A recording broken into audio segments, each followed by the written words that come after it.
A grand jury indictment in the United States has called a waterslide in Kansas City a deadly weapon. Why? Continue till the end of the video to discover the reason and what exactly happened. But before we get into the story, if you're a fan of these strange, mysterious, real-life stories delivered in a video format, you're at the right place. Please consider subscribing to our channel Story Weaver and turn on all notifications so you don't miss any of our daily uploads.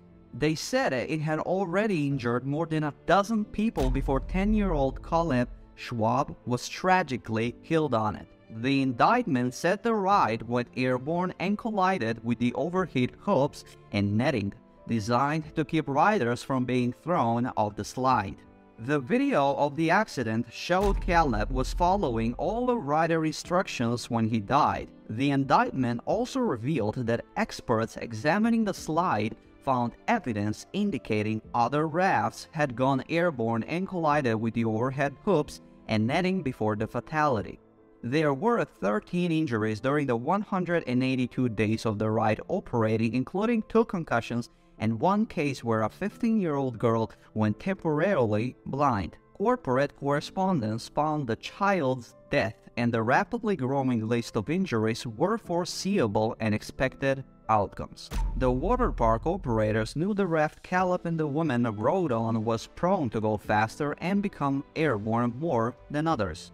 The indictment alleged that a company co-owner and the designer of the Waterslide rushed it into use and had no technical or engineering expertise related to amusement park rides. The ride was created after Schlitterbahn co-owner Jeffrey Wayne Henry made a spur-of-the-moment decision in 2012 to build the world's largest waterslide to impress the producers of a Travel Channel show.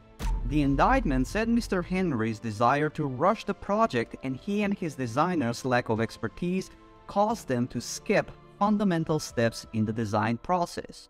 Not a single engineer was directly involved in the waterslide's engineering or slide path design, and it complied with few, if any, long-standing safety standards established by the American Society for Testing and Materials. The ride was never properly or fully designed to prevent rafts from going airborne, the indictment said.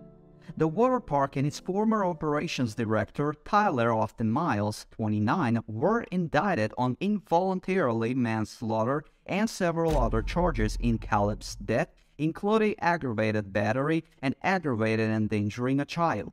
Mr. Miles was indicted on 2 counts of interference with law enforcement, and Schlitterbahn was indicted on 1 count of interference with law enforcement.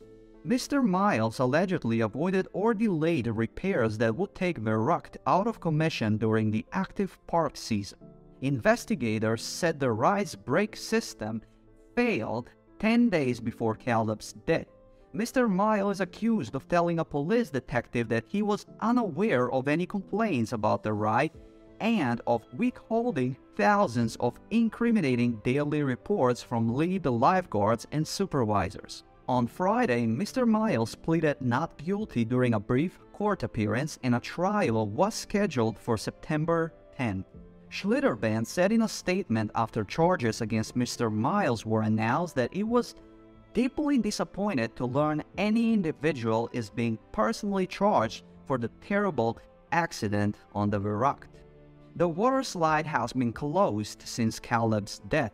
Schlitterbahn has said it will dismantle the ride when the investigation into the boy's death is complete.